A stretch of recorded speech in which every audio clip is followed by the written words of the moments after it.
Thank you.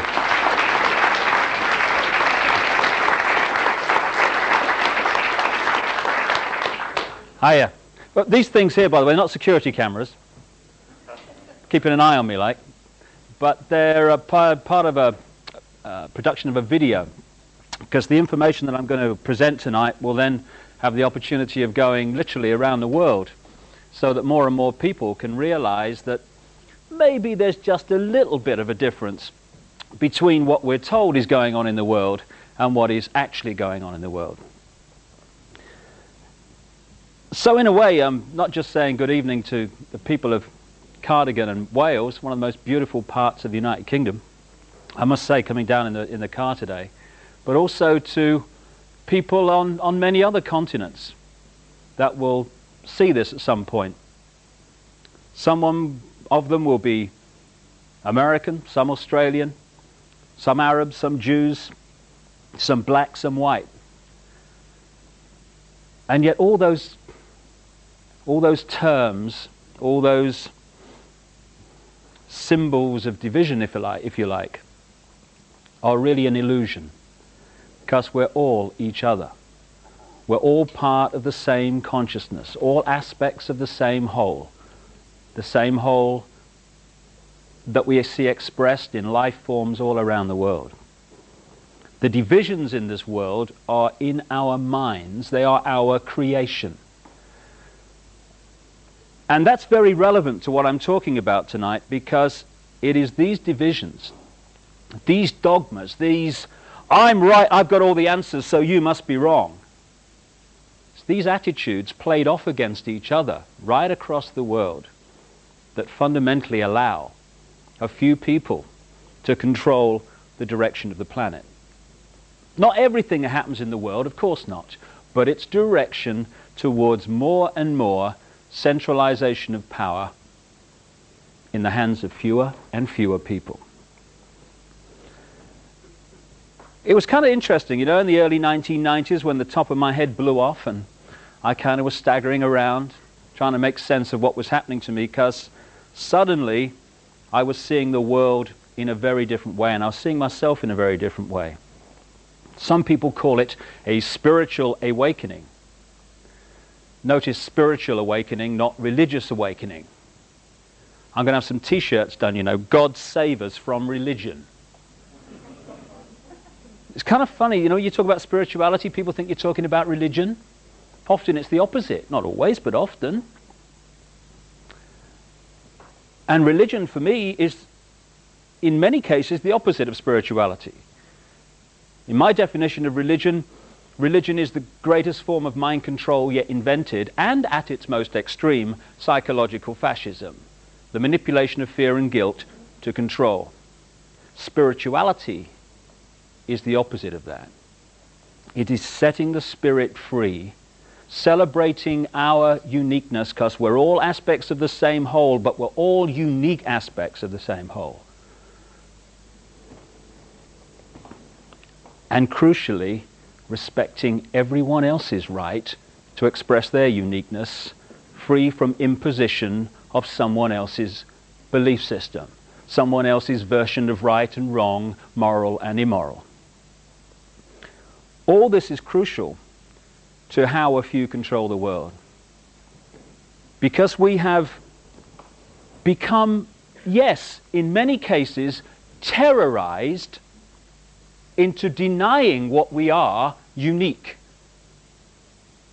And once we do that, we become a herd mentality.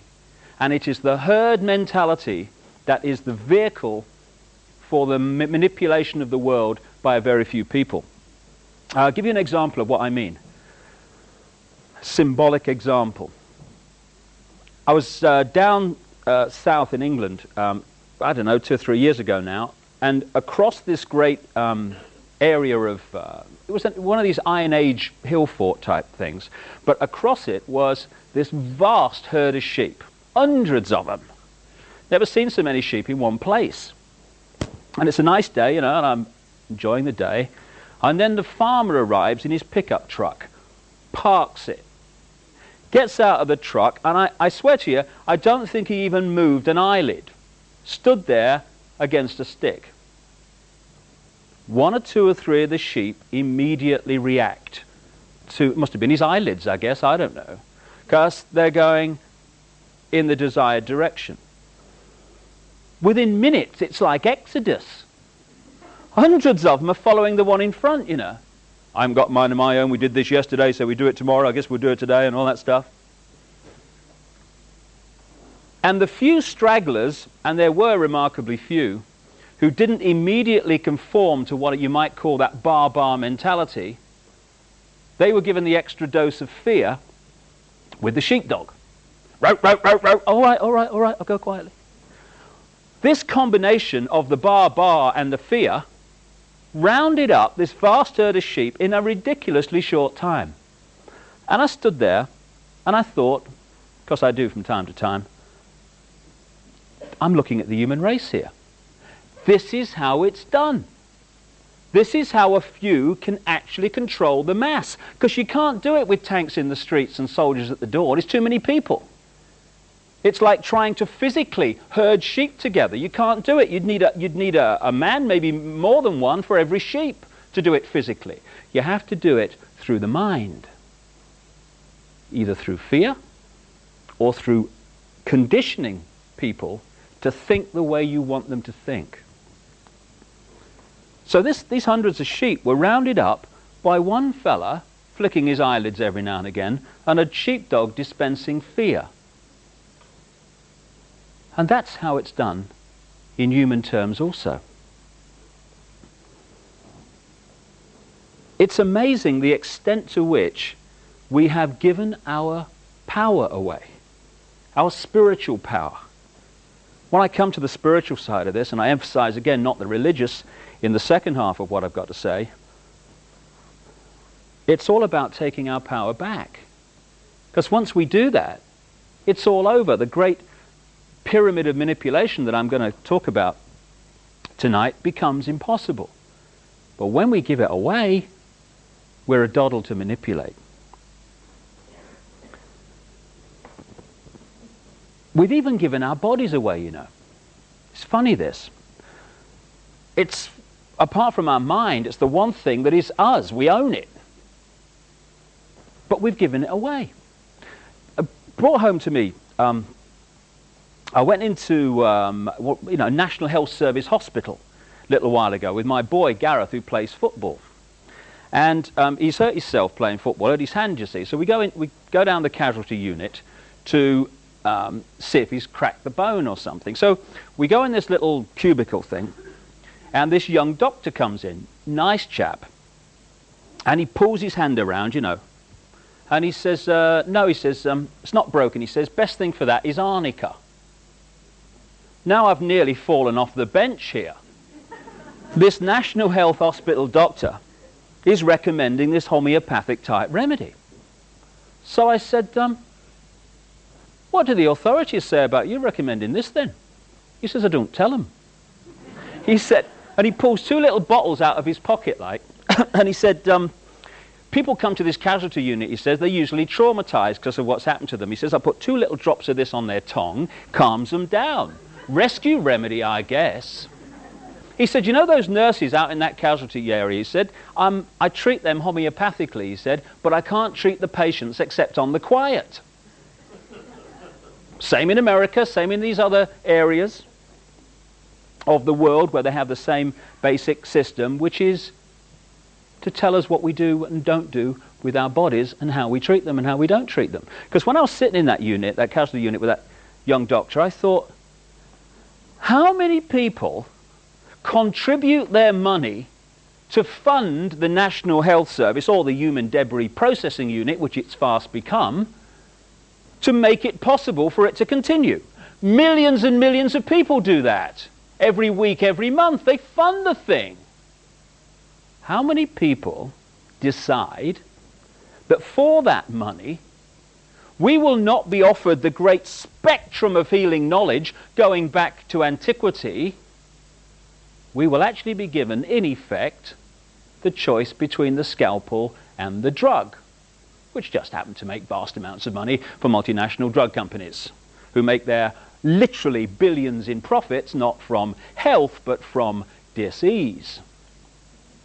How many people decide that? A relative handful. All of them probably linked into the multinational drug company network. It's a great scam, you know. If you control the World Health Organization, you make sure there are statements. The World Health Organization says there's going to be a measles epidemic next year.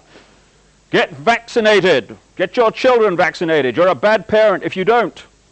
Then the same people that organize that then start flogging out the vaccine and make a fortune out of it. It's one of the things that I think opens up so much to what's really going on in the world is when we realize that the same force controls apparently different organizations. So this giving our mind away, giving our power away, has actually created the vehicle for the few to control the world. And that vehicle is overwhelmingly what I call hassle-free zones. Call them comfort zones as well. Every dogma, Christian dogma, Islamic dogma, Jewish dogma, economic dogma, political dogma, crikey, you could stay here all night. We're a dogma production line, the human race. Each of those dogmas and societies in general are all hassle-free zones. By that I mean there is a very narrow area of acceptable thought and behavior, the norm, which, if you conform to it, you're left alone. You're hassle-free. No one calls you mad. No one calls you dangerous. No one gives you a hard time for the crime of being different, if you conform. If you start to think, well, actually, you know, I've got a mind of my own, and it's a unique mind, and therefore I'm going to have my unique truth and my unique view of me and life and everything, you start to get very dangerously close to the edge of the hassle-free zone, and eventually, if you keep going, you step outside of it. At that point, he's mad, he is. She's, what strange she is. He's dangerous, he is. Oh. And most people don't want that hassle. They don't want to be treated like that. So most people, even if they put their toe out there, go, oh my goodness, I'm staying in here. It's flipping hassle out there. So what happens? The mask comes up. You know, you go down any rush hour in any city in the world, London, New York, Sydney, anywhere, and you see all those hundreds and hundreds and thousands of people coming past in the street. They're not projecting to the world what they really are, what they really feel, what they really want to do with their lives. They've got a mask. And it's a mask that says, this is not really me, but this is what I think is acceptable to everyone else, so I can occupy the hassle-free zone.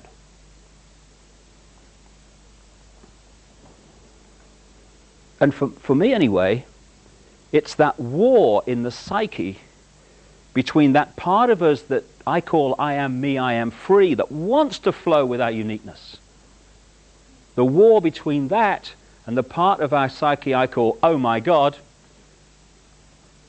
which is at the heart of emotional, mental, and therefore physical dis-ease in the world. And what it's also created is a mass schizophrenia. Because not only are we slaves to impose thought and behavior as a human race, we're also the police force of all the other slaves. Hilarious, really. When you're on the edge of the hassle-free zone and you are thinking, if I go any further in what I say and do, even though I think it's right, I'm going to meet hassle for being different. You're not standing there thinking, if I do go any further, what will Bill Clinton think of me? What about the Prime Minister of Britain? What will he say? And the Governor of the Bank of England? We're not saying that. What we're saying at that point, shall I, shan't I express my uniqueness and evacuate the hassle-free zone, we're saying, what will me mother think? What about the neighbours? Or what about the blokes down the pub? Oh my God.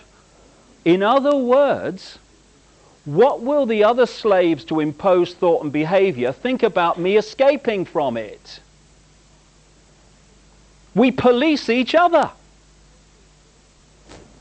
It's like having a cell full of prisoners, and once one of the prisoners finds a means of escape, it's all the other prisoners that run to block the exit.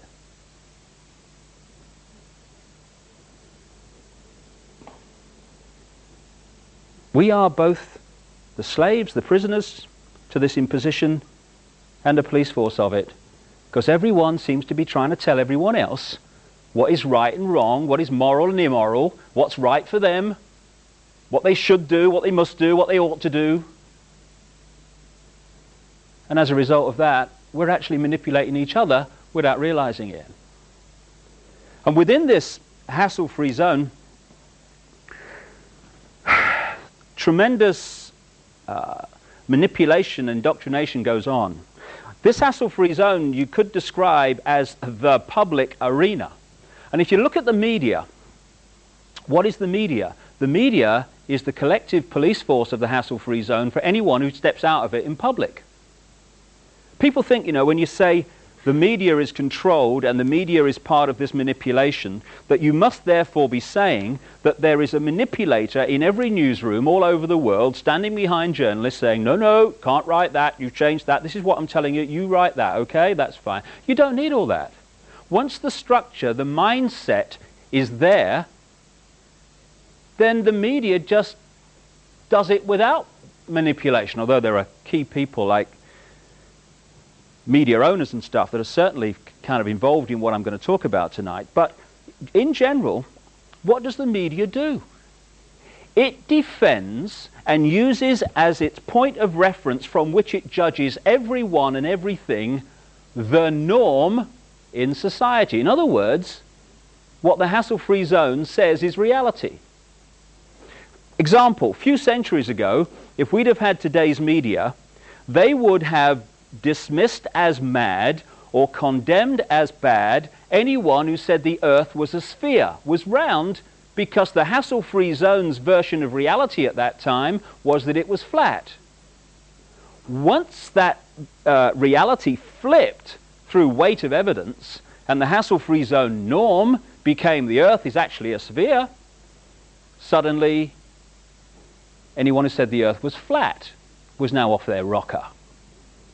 So anyone at any time in the public eye who says or acts in ways that are outside of society's norm at that time is immediately jumped on by the media as mad or bad, because their reference point for sanity and reality is whatever the norm is.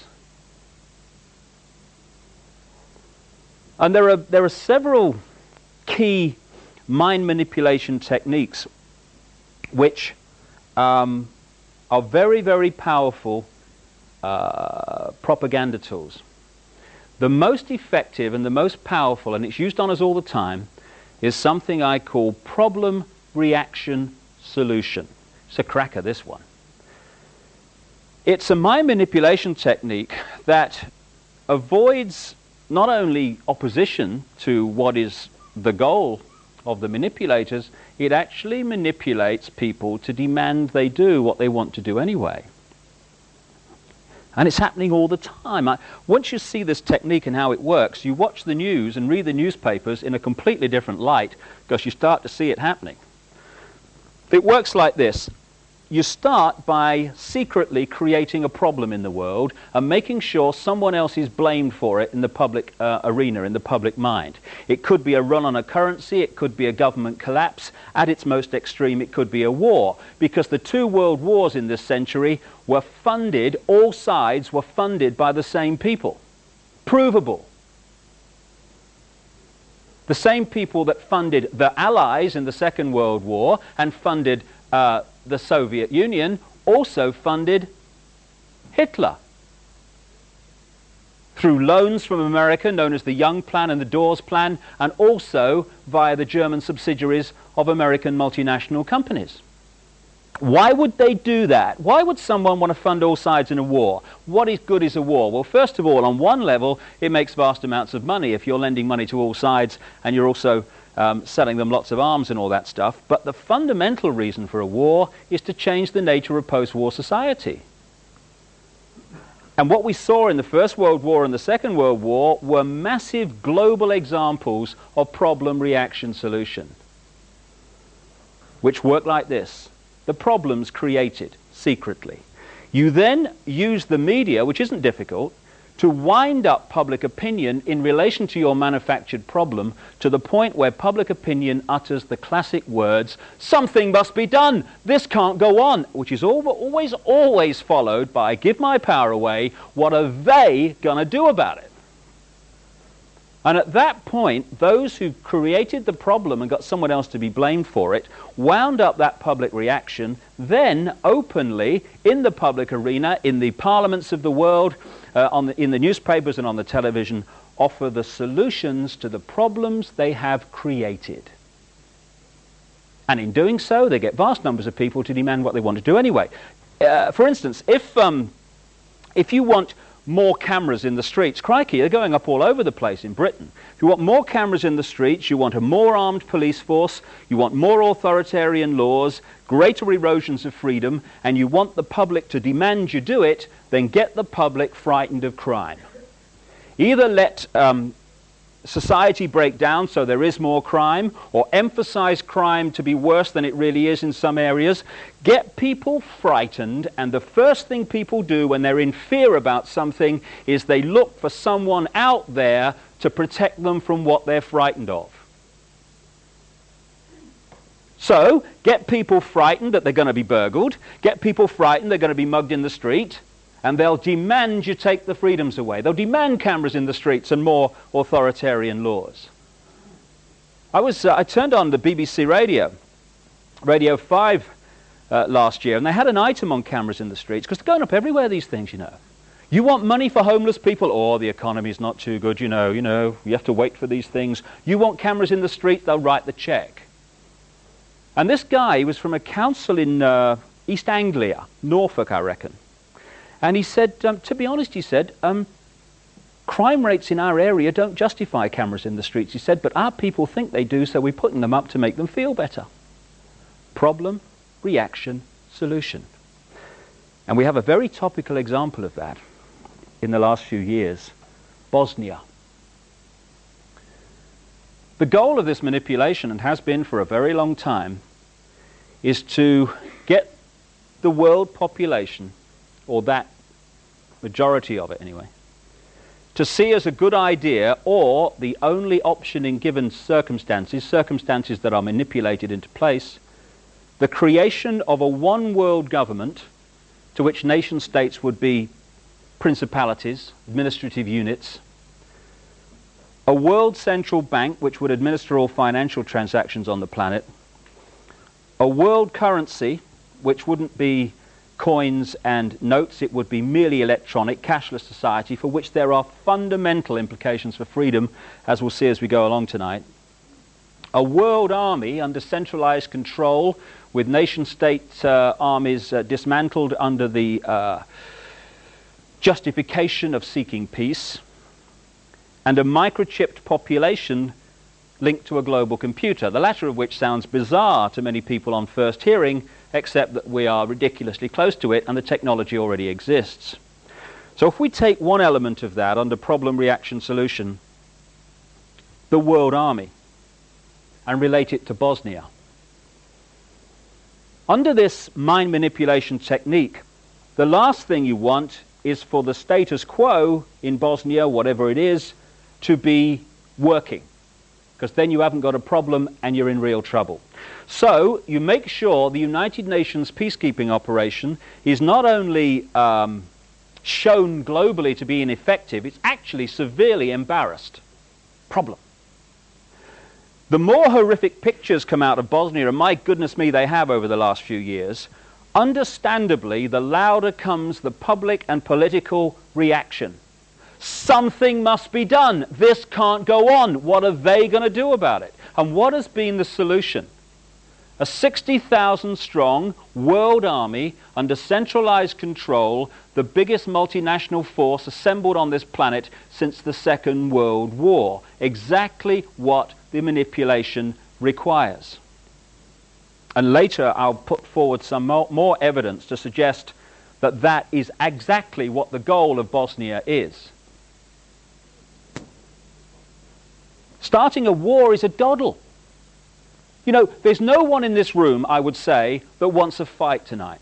Okay, fine. But I could go into this audience and I could start a fight with somebody. They would defend themselves.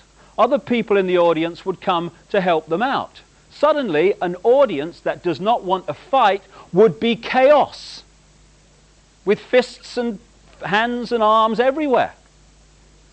Take that to the global level with armies, and starting a war's a doddle. To keep the war going, you need money. Same people control the money. To keep the war going, you need arms. Same people control the arms.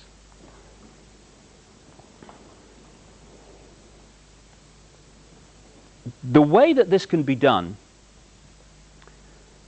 with a very few people, at the peak, that is because if you look at every organization today, be it a university, a school, a government, a secret society, anything, a multinational company, business of any kind, they're structured as a pyramid. The pyramid is the structure of society today. I believe that we're actually moving in this spiritual awakening that's going on now from the pyramid to the circle, which is a very, very different way of people contributing to society. But at the moment we have the hierarchy, the pyramid, which works like this. In any organization, you've got a very, very few people at the peak of the pyramid. That very few people know exactly what that organization's about, what its real agenda is, what it's really trying to achieve. The further you come down from that peak in any organization, you're meeting more and more and more people who know less and less and less and less about what the organization's really about. They only know their part. The CIA call this compartmentalization, keeping from everyone else in the pyramid how what they're doing in apparent innocence links in with what other people are doing in apparent innocence to produce a very sinister pattern. I was talking to a guy who worked for 20 years at the listening station at Cheltenham, GCHQ. And he was telling me that that building is actually structured under this process of compartmentalization. If you work at GCHQ, you have an electronic card which only gets you in that part of the building where you work. You can't get anywhere else. So the only people in GCHQ who know everything that's coming in, how it fits together and what's really going on, what the real pattern is the very, very few people at the top. This is how it works all along. The Freemasons are a classic example of this. When you say that the Freemason secret society is involved, people think that you must be saying that every Freemason wants to manipulate the world to global dictatorship. Utterly ridiculous. Of course they don't. But if you look at the Freemason structure, the vast overwhelming majority of Freemasons in the world, you know, the ones that go down the local lodge and roll their trouser leg up and show their left thing or whatever, you know. Strange. I've always wanted to do that. It'd be a bit of fun. They never get higher than the bottom 3 levels of degree, the overwhelming majority. But in the Scottish rite of Freemasonry, which pervades much of world politics, particularly in America and other areas, there's another 30 degrees above that, to the 33rd degree, which the vast majority of Freemasons never get near. And there's another 13 levels not officially accepted to exist, which some people call Illuminati degrees, which at that level, the Freemason secret society is in a different universe to the part where the vast majority of Freemasons exist, right down here. Compartmentalization. This is how it works. So every one of these institutions that control the direction of the world and our daily lives is a pyramid. The banking system is a pyramid. You go into the local bank, the person you meet across the counter won't even know what's going on in the bank manager's office behind them, let alone what's going on at board level and higher. I met a guy only last weekend who'd been in the bank. He's retired now, but he worked for a big British bank, and he worked to a very, very high level in it. And he heard me speak, and he came up to me afterwards, and he said, you know, it's right, you know. He said, because I got very, very high in this bank, but there is an echelon above where I got that no one can get unless they are chosen by this elite few.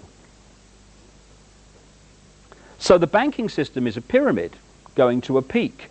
The intelligence agency network in the world is a pyramid going to a peak. At that peak, all the major intelligence agencies, British intelligence, Mossad, the CIA, all these around the world, they're the same organization. Not here, but here they are. The multinational company network is a pyramid. So is the global media, and so on. And there is a global pyramid within which all these work, in which the peaks of all these individual pyramids, banking, business, media, etc., fuse into one peak. And up there, it's speculated by many people, there perhaps may be no more than 13 families, 13 people at the peak, pervading down through these different levels the same basic policy, which is pushing the world towards more and more centralization of power. And within this global pyramid are a series of organizations which, from my experience anyway, most journalists will never have heard of. But working together, they form the core of the secret government of the world. And this is operating well above the level of the Clintons and the Majors and the Coles and so on. Indeed, they are manipulating events to make sure that their people get into positions of power. There is this like cozy little myth that is perpetuated between politicians and the media. Politicians walk the world stage as if they are the final arbiters of power in the world. So when a president speaks, the cameras run and it's flashed around the world, prime ministers and such like. The media report the world as if presidents and prime ministers are the final arbiters and decision makers in the world, which means that the people above the level of presidents and prime ministers that really make the decisions, they're never looked at or exposed by the mainstream media because they're not accepted to exist. And yet, who decides who becomes president of the United States or even runs for president? Those who control the money, cuckoo land it is to run for president, and those who control the media. Same people control both. Though they decide not only who runs for the Republicans, they decide who runs for the Democrats as well, and so it is around the world. This group of organizations began to be created after the establishment of a secret society in Britain, because Britain's been a real center for this. A secret society called the Round Table, involving a guy called Cecil Rhodes, after which Rhodesia, now Zimbabwe, was named. In 1919, the Versailles Peace Conference, the American members of this Round Table Secret Society, who just happened to be, merely coincidental of course, the main players behind the American government that went in and fought the First World War, met at the Hotel Majestic in Paris with the British members of this secret society, which, yet another coincidence, just happened to be the key members of the British war cabinet in the First World War. And they decided to start to create offshoot organizations which, working together, would constitute the secret government of the world, or a big chunk of it. The first of these organizations was set up in London in 1920, called the Royal Institute of International Affairs, also known as Chatham House. Again, these organizations are pyramids, with most people involved in them not realizing the real agenda. And all these organizations are projected at the world as this term that's emerged over the last 20 years, think tanks, debating organizations. In 1921 came the next in these organizations. The American version of the Royal Institute was known as the Council on Foreign Relations. Now, since 1921, virtually every president of the United States has been a member of the Council on Foreign Relations. The Royal Institute of International Affairs works to control British domestic and particularly foreign policy. Don't matter who's in, Labour or Conservative, same people run the show, which is becoming more and more obvious. And the Council on Foreign Relations in America is there to control and manipulate American, particularly foreign policy, but other policies also. After the Second World War, when we had more centralization of power, because we've had 2 wars in this century now, something must be done, this can't go on, what are they going to do about it? After the First World War, the world was more centralized in terms of power. After the Second World War, it was even more centralized. That was the game, that was the idea, the goal.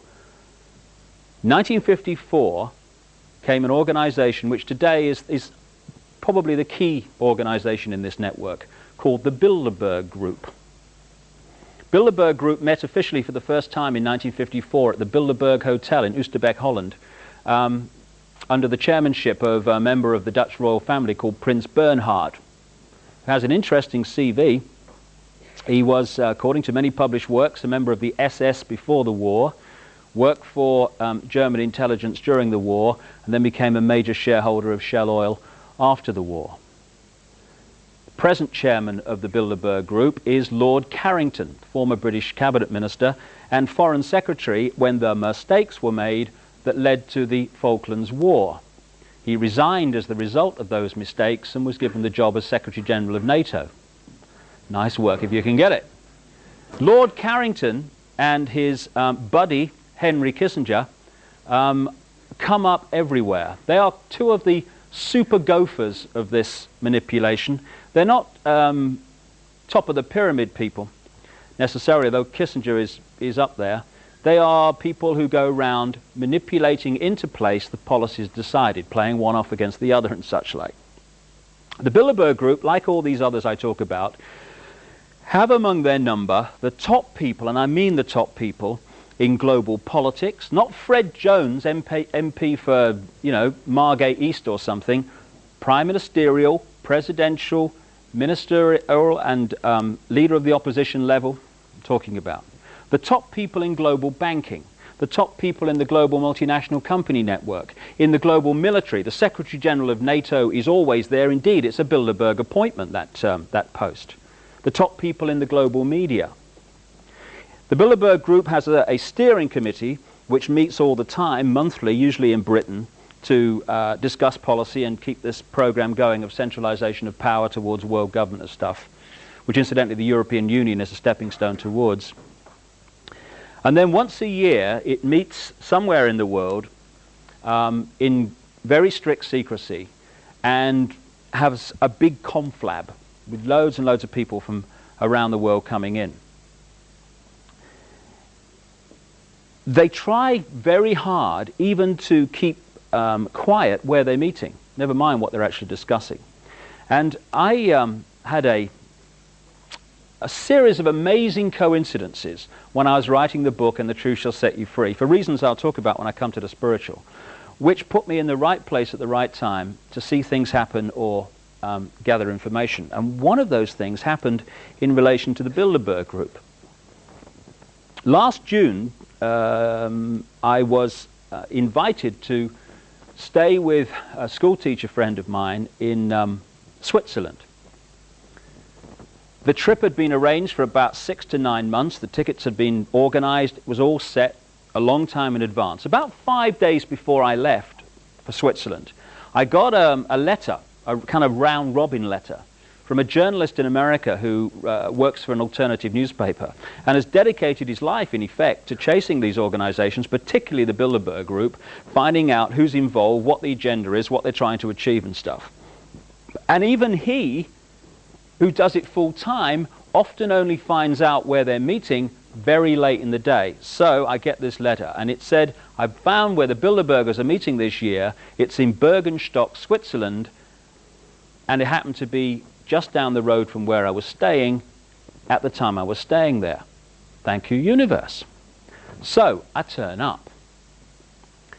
It's 3 hotels, 3/4 of the way up this mountain at Bergenstock. $1,000 a night suites. I had a bag of sherbet lemons, as I recall. The Park, the Grand, and the Palace. And it's like summing out a James Bond. I expected, you know, the car chase to come past me any minute, that kind of atmosphere. Mercedes everywhere.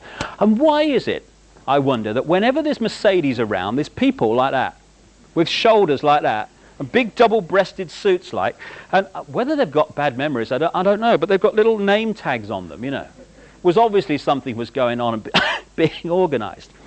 So I enjoy the atmosphere for a while. I think it's very strange, and I leave. And then I come back on the last of the 4 days they met. What a difference. Now I can't get on the mountain leading up to the hotels because the road is blocked by the Swiss police right at the bottom of the mountain. Across the mountain are military lookout posts.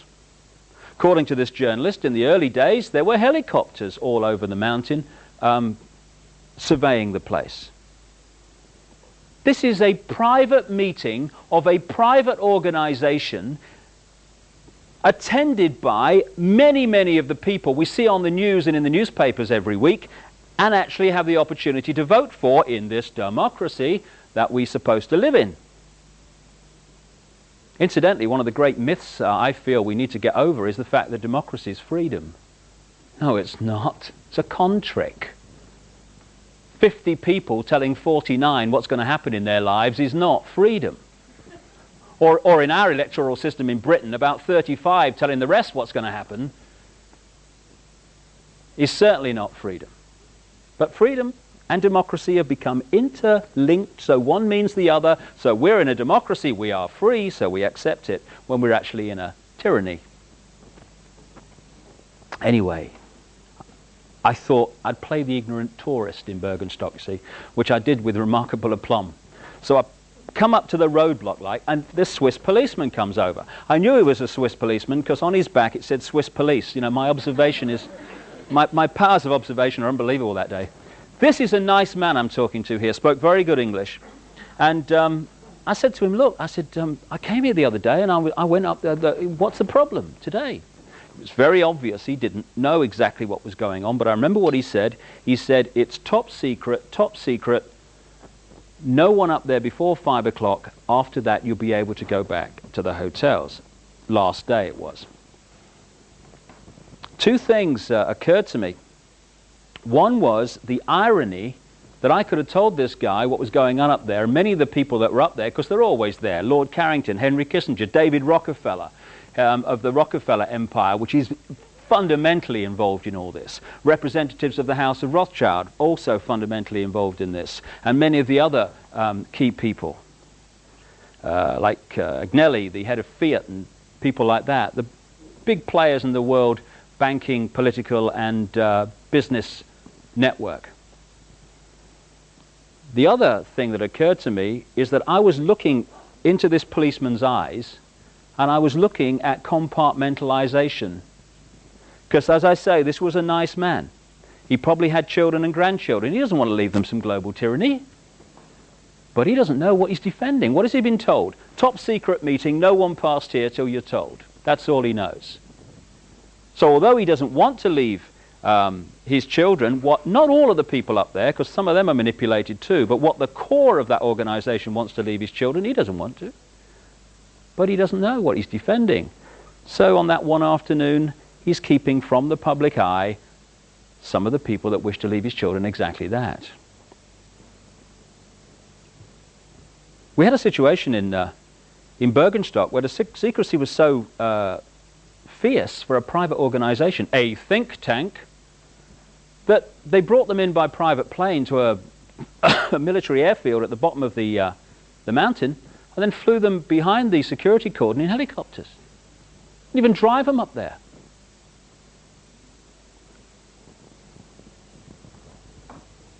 And it's amazing how if your attitude turns out to be the right attitude for the people that control that organization, how your career can soar after you're invited to these conflabs. In the 1970s, certainly outside of Britain, a virtually unknown, very little known conservative opposition spokesman called Margaret Thatcher started being invited to some Bilderberg meetings. She goes on to be not only leader of the Conservative Party, but leader of Britain, Prime Minister, right through the 1980s, when fundamental changes were happening to British society through something called Thatcherism. Interestingly, on the other side of the Atlantic at the same time, purely by coincidence, of course, we had Reaganomics, which just happened to be the same economic policies. Isn't life funny, all these coincidences? It couldn't just be that the same people made sure both were in power at the same time, because that economics was exactly what was required through the 80s as part of this plan for centralization on a global level. In 1991, even in America, a virtually unknown governor for Arkansas called Bill Clinton was invited to the Bilderberg meeting in Baden-Baden, Germany. Within a year, this guy is successfully running for President of the United States. In 1993, another relatively unknown Labour Party Home Affairs spokesman in Britain called Tony Blair was invited to the Bilderberg meeting in Greece, along with his opponent, the Conservative Chancellor, Kenneth Clarke, by the way. Within a year, Tony Blair is leader of the Labour Party and, barring a miracle, will become Prime Minister of this country. It's a great career move. The last 5 Secretary Generals of NATO, and I only know it's the last 5 because that's only as far as I've had time to check back. It's many more than that. The last 5 Secretary Generals of NATO, Bilderberg's group members. Manfred Werner, Joseph Luns, Lord Carrington, Willy Claes. The present one, Javier Solana, Bilderberger. And indeed, when they were discussing who was going to be the new Secretary General of NATO, it was between 3 people. Javier Solana, Bilderberg Group, Uwe Ellemann-Jensen of Denmark, Bilderberg Group, and Ruud Lubbers, the former Dutch Prime Minister, Bilderberg Group. The head of the World Bank and many of his predecessors, James Wolfensohn, the World Bank, whose investment policies in what we call the Third World have created human and environmental mayhem for decades, Bilderberg members. And one of the big Bilderberg policies since 1954, indeed before, 54 was when it became official, has been, wait for it, the creation of a European superstate with one central bank, one currency, centralization of political power, and encompassing the former Soviet Union. Who is the biggest voice in Europe today saying we must not fall behind the time scale for the central bank and the currency in Europe? Chancellor Kohl of Germany, long-term Bilderberger, as were many of his predecessors as Chancellor of Germany. Who took us into Europe? Edward Heath, Bilderberger. Who supported him from the Labour side? Harold Wilson, Bilderberger. Roy Jenkins, Bilderberger. Dennis Healey, long-term Bilderberger, was at the first meeting in 1954. Who supported going into Europe and staying in Europe from the liberal, the third party perspective? Joe Grimman, Bilderberger. David Steele, Bilderberger. Paddy Ashdown, Bilderberger.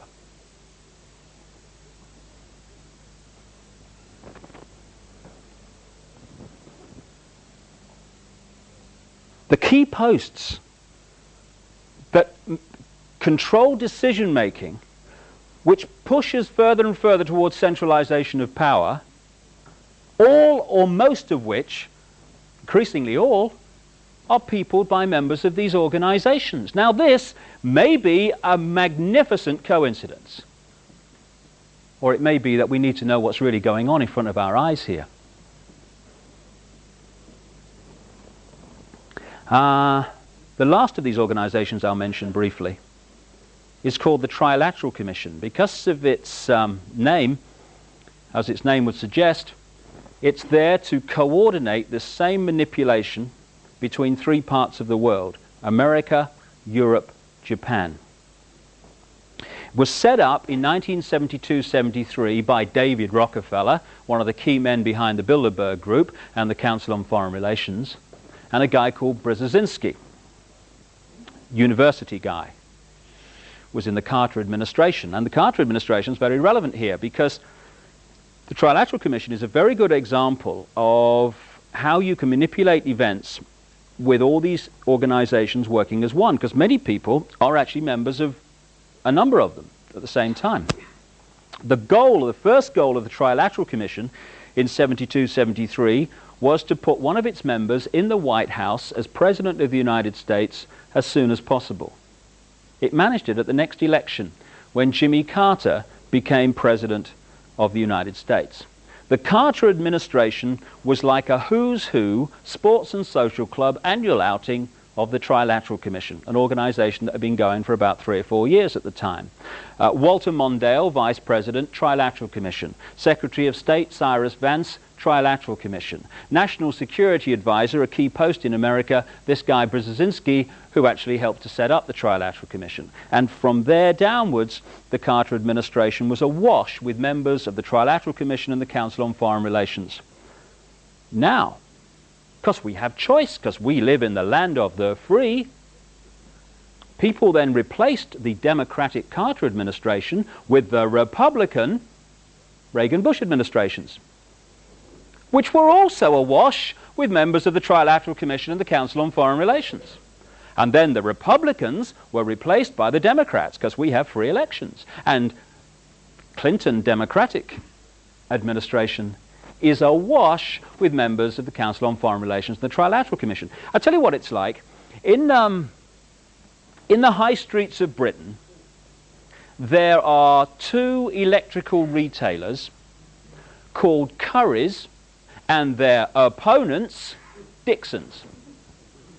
So some people go into Dixons and they say, I had a bad time at Dixons, you know, I don't like them. I'm going to go to Currys and give them my money, I am. They're owned by the same people. The 2 major roadside restaurants in Britain, Happy Eaters and Little Chefs, owned by the same people. The competition is actually an illusion. Different name above the shop front, same people with their hands on the wheel. That's what happens in global politics.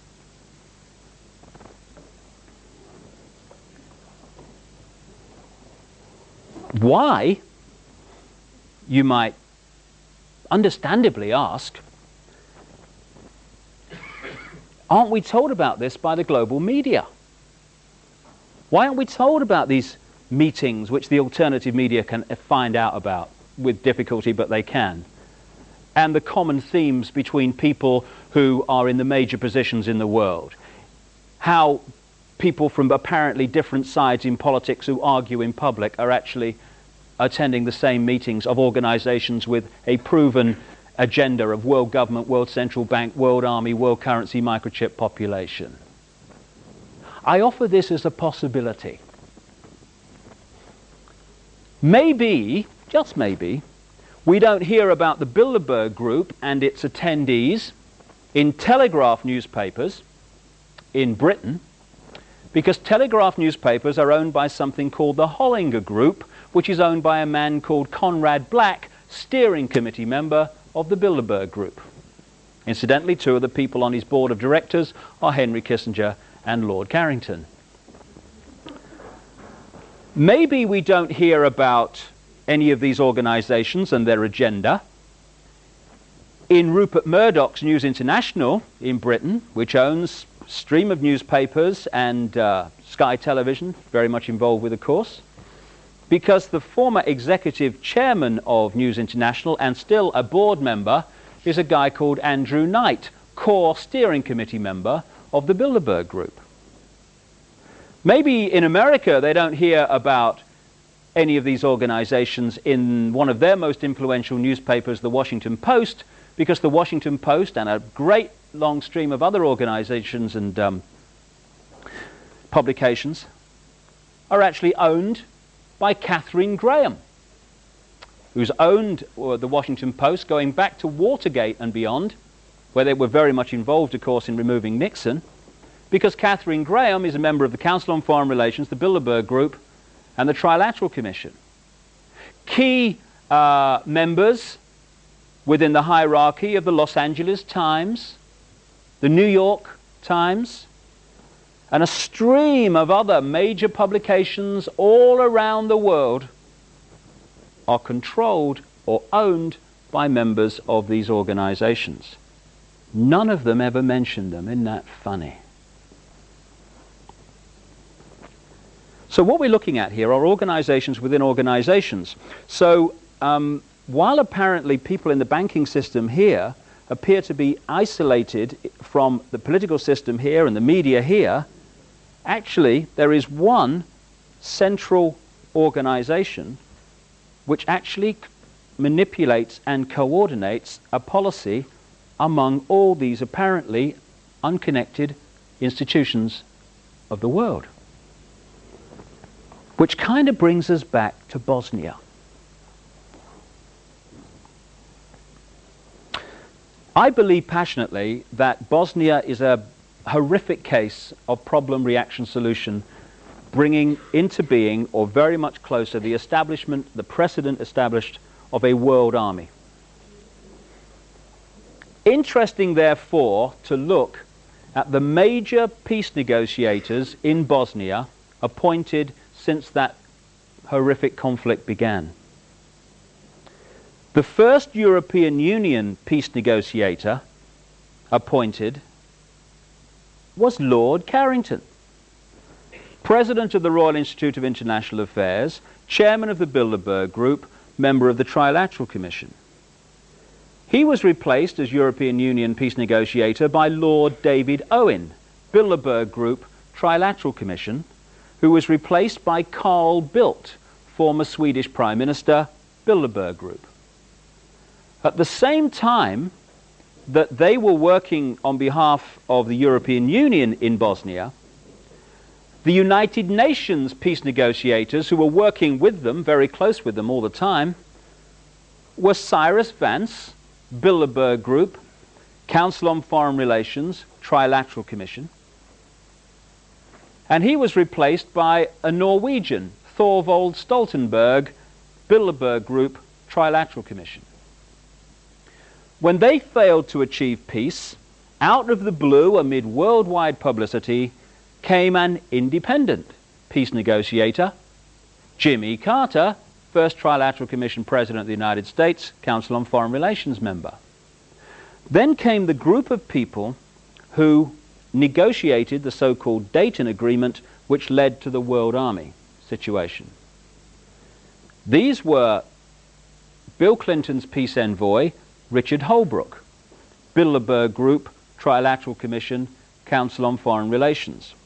He answered to the Secretary of State, Warren Christopher, Council on Foreign Relations, Trilateral Commission, who answered to Bill Clinton, Bilderberg Group, Council on Foreign Relations, Trilateral Commission.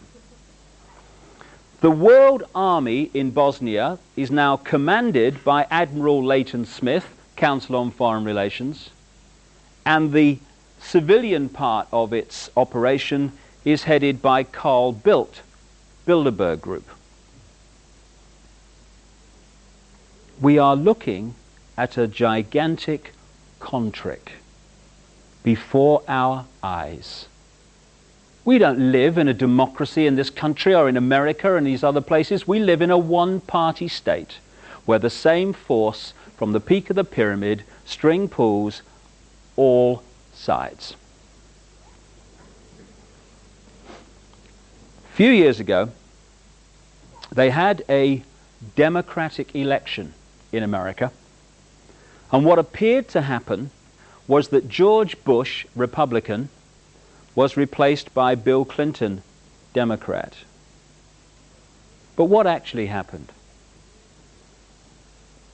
George Bush, Council on Foreign Relations, Trilateral Commission, 33rd degree Freemason, funded by the Rockefellers, was replaced by Bill Clinton, Democrat, Council on Foreign Relations, Bilderberg Group, Trilateral Commission, 33rd degree Freemason, funded by the Rockefellers. We're free, honey. Play the national anthem. One party state. Different names above the shop fronts, same people control whatever. Which is why, as we all say all the time, it doesn't matter who you gets in, they still do the same. Of course they do. Because the same people are string pulling the whole show. Nothing for me sums up the scale to which we have conceded our power to control our own lives than the world financial system. I love this one, me. You know, one of the great diversion techniques that's used upon us is to make very simple things, which the world financial system is, sound ever so complicated.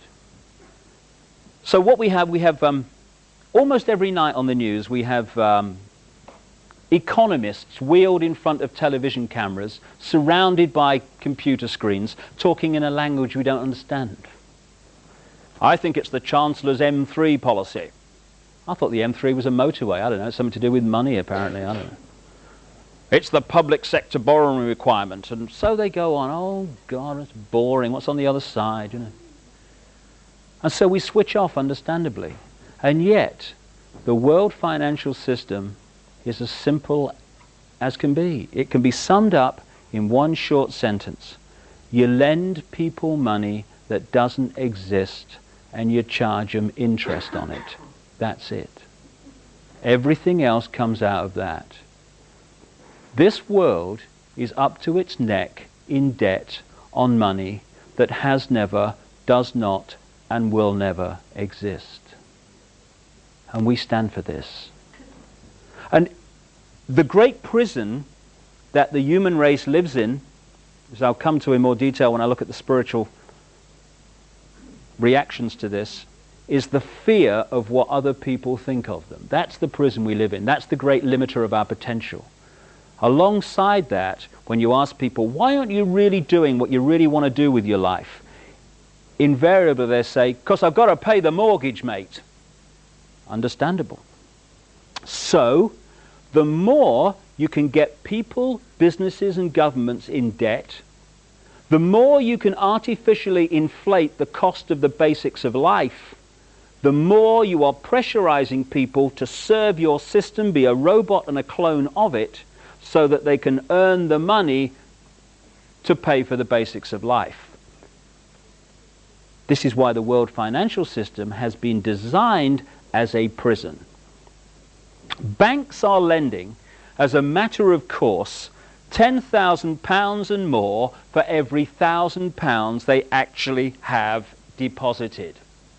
If everyone went to the banks tomorrow and took out what they theoretically have deposited there, the banks would be bankrupt so many times it'd be in the Guinness Book of Records. They haven't got it. So when we take out a loan, well, please tell me, Mother, this is not true. They type in to your account the amount you've flipping loaned. That's all they do. From that moment, you start paying interest on money that doesn't exist. People say, why is the American government trillions and trillions of dollars in debt? Ridiculous. How could it possibly do that? Very simple when you see how it works. And this is how it works around the world as well. One transaction in one day in America. The American government wants to borrow, say, $1 billion more than it's actually taken in taxation. Now it's the government. It could actually print its own money interest-free if it chose to. But of course, if it did that, you're removing massive amounts of power from the global banking system, which is controlled by the same people that decide who's going to be president of the United States. So they don't print their own money interest-free. They issue an IOU to a cartel of private banks known laughably as the Central Bank of America, known as the Federal Reserve System. The Federal Reserve System is supposed to be the Central Bank of America. It is a cartel of private banks. The present head of the Federal Reserve is Alan Greenspan, Bilderberg Group, Trilateral Commission, Council on Foreign Relations, who took over from Paul Volcker, who was there at the time of Reaganomics and Thatcherism. Paul Volcker, Bilderberg Group, Trilateral Commission, Council on Foreign Relations. You get the picture. So they issued the government an IOU to this cartel of private banks for $1 billion. The banks then type into the government's account $1 billion. That's all they've done. From that moment on, the American taxpayer, via the government, starts paying interest on $1 billion. Not only that, this IOU is now legally counted as an asset of the banks, as if they had $1 billion in their hands. So now they can lend another $10 billion to anyone else that wants to borrow it on the basis of this non-existent money. Now they're lending and getting interest on $11 billion, not 1 cent of which has ever or will ever exist. And we stand for this. I hear people arguing that, oh God, it's got to be like this or the system would collapse. Good. Good. Hey, this prison wall's coming down. Get the bricks out, you know. Do a few repairs, you know. I might be getting out of prison here. Perish the thought here. Now, this is not just naval contemplation. This is very, very important to our everyday lives. Because if you take one product, say a food product, and you look at how this system affects the price of it, the farmer growing the food in the field to start with will be borrowing money that doesn't exist and paying interest on it. So the price he charges will have to reflect the fact that he's got to do that. So in effect, what he does costs more.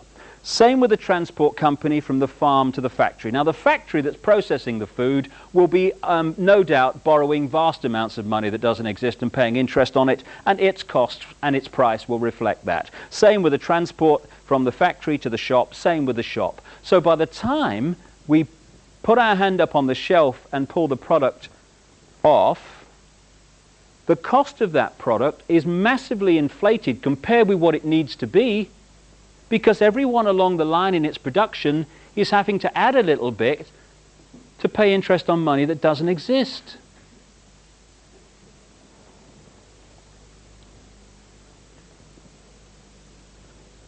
Wake me up. This is why we buy 3 houses to live in one. We do this.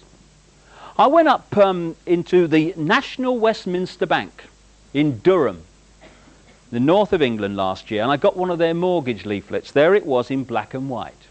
If I take out a loan to buy a house from the National Westminster Bank of £50,000, I will pay them back £152,000. I will buy 3 houses for the privilege of living in one, and my mortgage payments will reflect that. Therefore, the pressure for me to serve the system, to earn the money to service that debt, will be greater. And what did it say on this leaflet? The National Westminster Bank, we're here to make life easier. Great question, that I found anyway, because all this is flipping opened up to me in the last few years. I didn't come out the womb saying I know it all. I can see what's going on. It's just information that's opened my eyes in the last few years. And one of the questions that I've realized opens up so much, it's a very simple one. Who benefits? Who benefits, for instance, from me accepting the version of events about the Oklahoma bombing and many other things that various media organizations and official governments and stuff are telling me is the right version of events? Who benefits? Well, who benefited from the Oklahoma bombing? Anyone who wants to centralize more power in the law enforcement agencies in America certainly has benefited from that. And as Bill Clinton said 24 hours afterwards, we must have an easing of restrictions of on the military's involvement in domestic law enforcement. Problem, reaction, solution. And there's so much about that Oklahoma bomb that has never come to light publicly in the main arena that I've seen, and I tell you, the government version of events is a farce and a complete lie. Anyway, who benefits from us buying 3 houses to live in one? Another part of that question. Well, say the house costs £60,000. The builder who actually creates the thing and makes it a reality, he don't benefit from me buying 3. He's paid out the 60 grand. He's paid out on me buying 1. The guy who produces the materials to the builder so he can build the house, he's paid out the 60 grand. Everyone who actually creates the house is paid out of me buying 1.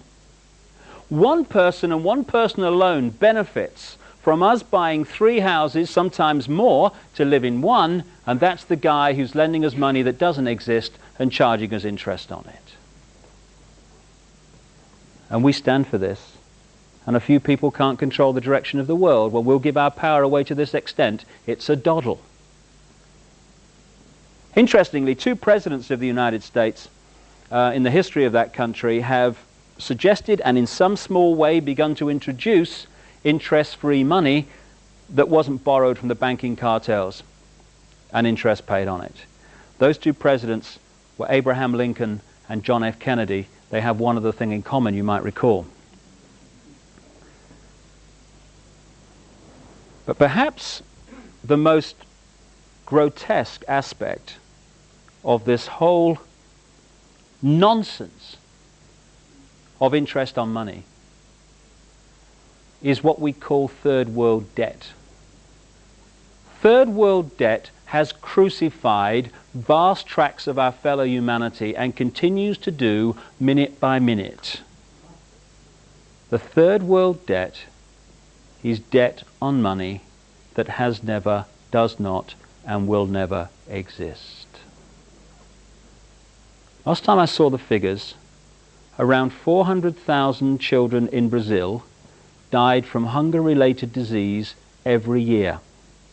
And at the time I saw those figures, Brazil was the 2nd biggest exporter of food in the world.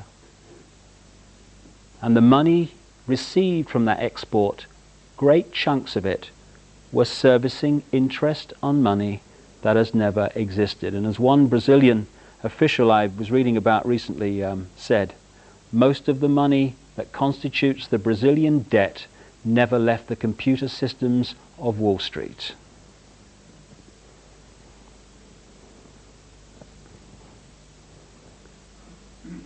My God, it's time for a turning of the tide.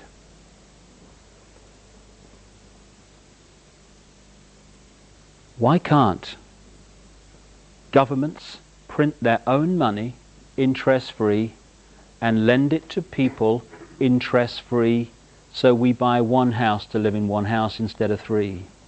So we don't have to inflate the price of everything because everyone's got to service interest on money that doesn't exist. Why? Because it's possible. The will is not there. And why is it that no political party that I've come across anywhere in the world that has any chance of forming a government is actually suggesting that that be done?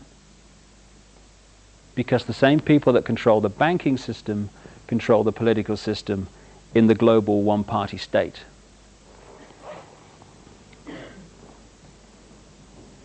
There's one other thing I'll talk about before I look at solutions, which are very simple. Very simple. And that's the microchipped population. That's the one that probably sounds most bizarre, as I said earlier. But it is so close. We're already microchipping domestic animals as a matter of course. The Queen's had the corgis done. Did you see that? Last year, she's had the corgis microchipped and linked to a computer. Prince Charles, next you watch. It'll be sort him out. Funny. The technique that is being used to bring in the microchip population is another major mass mind manipulating technique. I call it the stepping stones technique. And a very good example of that is the European Union and what they have in America, the North American Free Trade Agreement, which is a free trade area, which is where the European Union started out, if you recall, and also what's happening in another free trade area in the Pacific Australia area known as APEC. The idea is to have the world government the bank and all the rest of it. And the next stage down from that will be the European Union, the American Union, which will be this North American free trade area, right the way through the Americas, from North to South America, an American version of the European Union, and a Pacific version of it. They will be the three next stages down from the world government.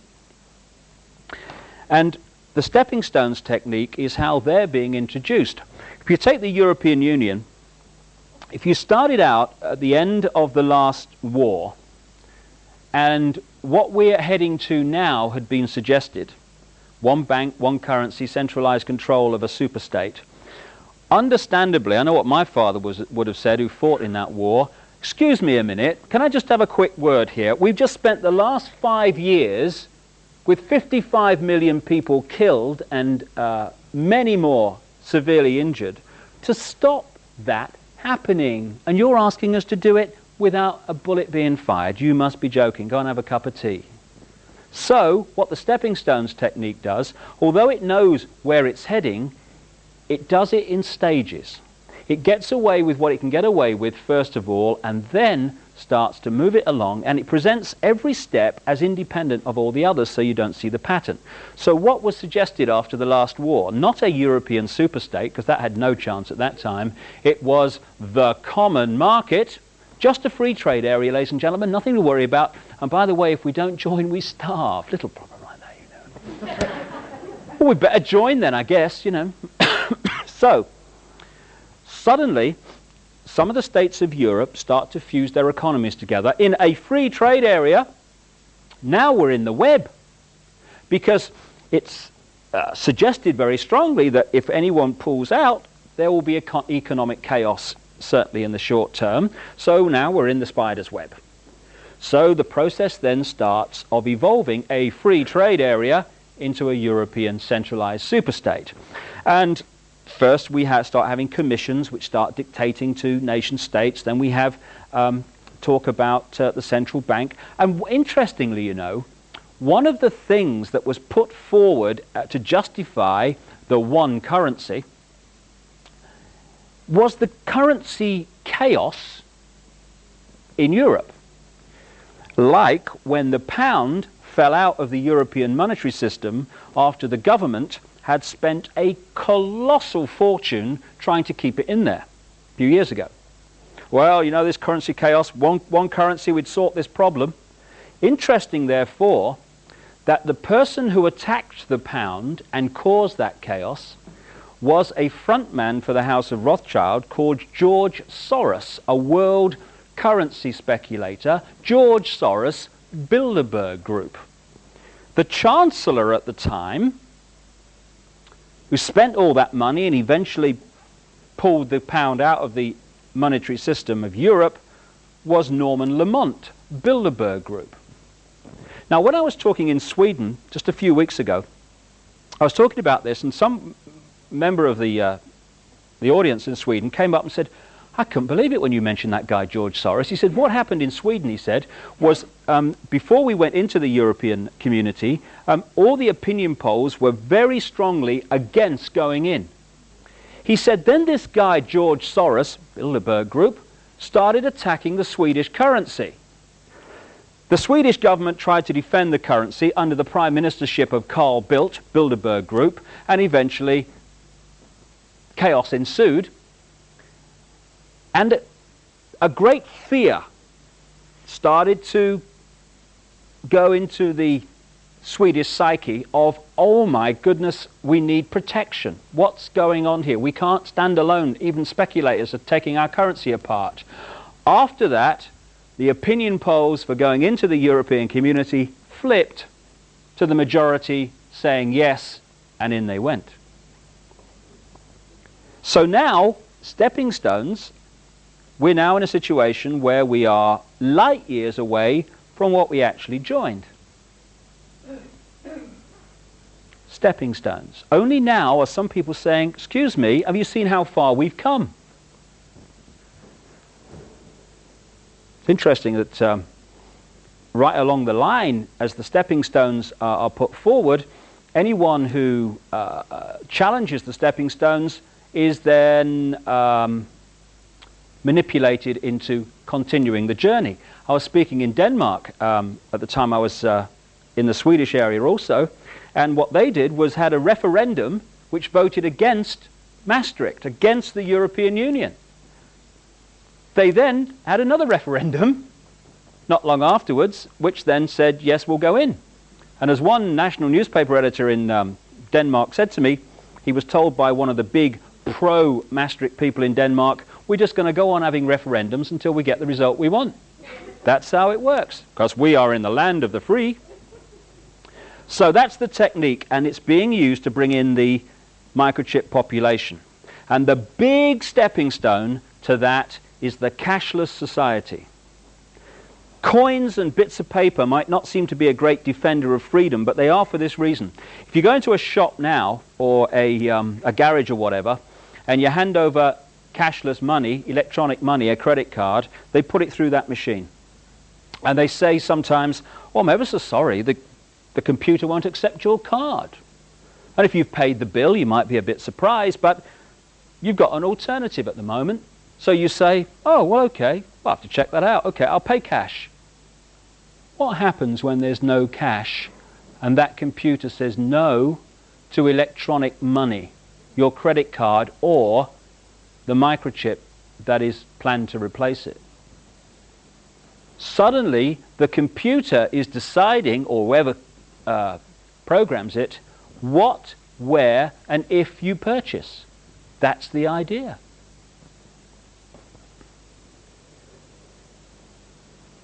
And if there's one thing in all this that is most important to reject, in my humble opinion, it is microchipping of people, because the implications are enormous. Some electronics people who've seen this sort of thing emerging have started to speak out. I've been reading some stuff by a guy in America called Carl Sanders, an electronics wizard. And he's pointing out that, in fact, he's talking himself about his own experience of attending meetings in America and Europe, attended by Henry Kissinger and the CIA, into microchipping of people.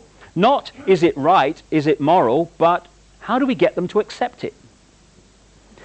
And as he points out, once people are microchipped, it's not just messages going from the microchip to the computer that should concern us, it's what's coming the other way.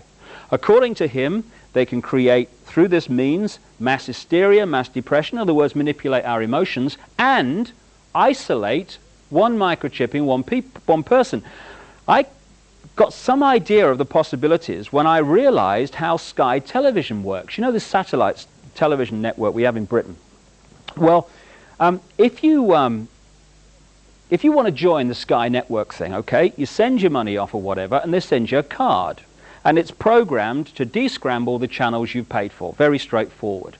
But if you want more channels than you've paid for once you've got the card, you would think, well, I did anyway, that you would send them more money and they'd send you another card programmed to descramble the channels you want added to it. No, no. What you do is you pick up the phone and you ring their number. It's in Scotland, I think. And they say, okay, what channel do you? Oh, I'll have that second movie channel, mate. Thank you very much. Yeah. And they say, okay, put your television on the channel that you want, all fuzz, scrambled. So while you're still on the phone, they say, okay, just tell me what's happening to your screen. Only the channel appearing before your eyes, that's all. So I thought, how do they do that? I heard about it, gave them a ring. How do you do that? What they do is they send out a signal from this central, what do you call it, technology, I guess, and it goes to every decoder linked to the Sky system, but only your card with your number on it picks it up, it reprograms the card to take the new channel, and it comes up before your eyes. When you think there are two types of science in the world, there's the one that is taught in the universities and appears on the television, and there's another one that is light years ahead, secret science, what they can actually do compared with what we see they can do with things like the Sky Television example are vastly, vastly advanced. I wrote a book called The Robot's Rebellion, and I talked about this microchip population idea. And I've even been surprised by the speed of it. I turned on the BBC a few months ago, and whether you saw this, it was funny. Tomorrow's World, you know the science program on the BBC? They had this item on microchipped people, see. What they said was, there's this problem with health records. I thought something must be done then, I suppose. The problem, apparently, was that they don't keep health records for long enough. So they're suggesting microchipping people with their health records to overcome this problem. Now, I never went to university, but I can actually see a solution to the problem of not keeping health records for long enough. Keep them longer. There you go. Let's all go and have a cup of tea. That's that sorted out. No, that's too simple. We've got to microchip people. The other thing they said was that doctors would like to have access to medical records if people have an accident. So microchip them. So, takes things on. I don't know about you, but when I was a kid, my mother was always saying to me, "You have clean underpants on now, Dave, you might have an accident." You ever get some of that? Yeah. My mother's worst nightmare was not me having an accident so much as me having an accident with dirty underpants on. That was her worst nightmare. But all these years later, we've moved into the modern world. Now it's, you make sure you're microchipped, Dave, you might have an accident. Anyway, in this item, and I checked the date, it wasn't April Fool's Day or anything like that, they had this woman who had had an operation and had been microchipped with her medical records. "Oh, it's ever so convenient," she said. I'm eating the cushion in the front room by now, you know. And then what happens, you know, in the supermarkets, they got that thing they put across the barcode. Doctor walks into shop with one of them, rubs it up her front. Up on the screen comes this woman's medical records. I thought, I'm going to wake up in a minute here, you know. But at the end of the item came the key little clip, not very long, by the managing director of the company that's produced the technology, the microchip. "This is just the start," he says. "We can put on this chip medical records, financial records, passport details, social security details, prison record, the flipping lot." Exactly, that is the idea. And it's been moving along, unmolested, for a very long time, because its great power is secrecy, and when you think that so much of the mainstream media is controlled by the very force that wishes to bring it about, it's not surprising that so little of it has come out. But I feel we're now in a time of enormous change, a great jump in human evolution, and therefore an energy of change is bringing this stuff to the surface, and its secrecy, its great power, is being unveiled. And I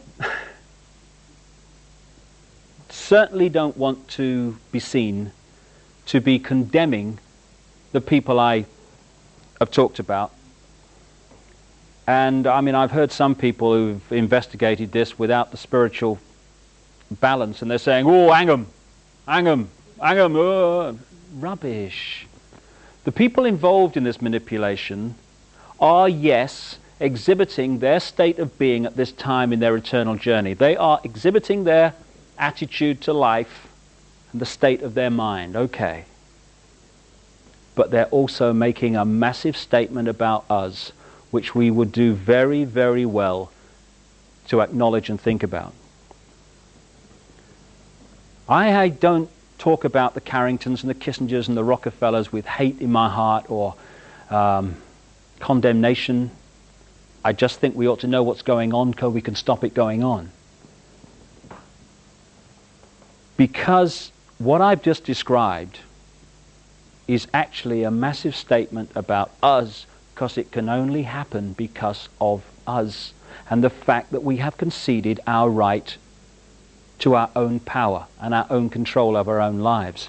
And I'm going to talk for a little while about something that may seem to be totally unconnected with what I've talked about so far, but it is actually the reason it's possible, and it is the reason that we are the generations that are in the process of removing this nonsense and turning this planet from a prison to a paradise, which is what it really should be. When the top of my head exploded and this awareness started appearing in my mind that challenged both religion and this world is all there is science, I heard this line, "We create our own reality." And I thought, yeah, that sounds right to me. But there has to be a means through which we do it, because there is no such thing as the paranormal and no such thing as the supernatural. They don't exist. Everything that happens in creation is the result of the natural laws of creation and the interaction of energy. What we call the paranormal and the supernatural is merely that which the system wishes to push away. Because, again, I have this word I use sometimes, opposames. Opposames are people and organizations who appear to be in opposition, often appear to be extreme opposition, but actually they're just the same attitude to life with a different dress on. I love the far right and the far left. I love that one. The far right, as symbolized by Adolf Hitler, is into centralized control, military dictatorship, concentration camps. The far, far left, as symbolized by Joseph Stalin, the absolute opposite to that, is into centralized control, military dictatorship, and concentration camps. Yeah, great. It's great to have choice in the world, isn't it? And opposames also applies to religion and science, because they appear to be in opposition, but in one way they're exactly the same. They both survive only through the suppression of knowledge. What we call science, which I understand comes from a Greek word meaning knowledge, and much of our science is an insult to the word knowledge, because it's not about the pursuit of knowledge, it's about the defense of a belief system. You know, it's just another religion, science. Instead of having the dog collar and the long gown, they have a white coat on. It's still the religion. Open-minded science, now that's different. That is in pursuit of knowledge. And more, the spiritual and the open-minded scientific are speaking the same language, and that's the way we're going in this decade and beyond. But at the moment, mainstream science is defending a belief system. So it has this law of physics on which it's all based. And this law of physics says, this world is all there is, we're a cosmic accident heading for oblivion, life's a bitch and then you die. Cheers, that's great news. Yeah, thanks a lot, mate. Yeah, it's really good, that. So, anything that is experienced by people outside of this has to be explained away. Now, it could be explained away by the fact the laws of physics, as we have come to be told about them, are actually fundamentally flawed. But no, hold on. Them physics, they pay my mortgage. They give me my status in life. You know, they give me my credibility.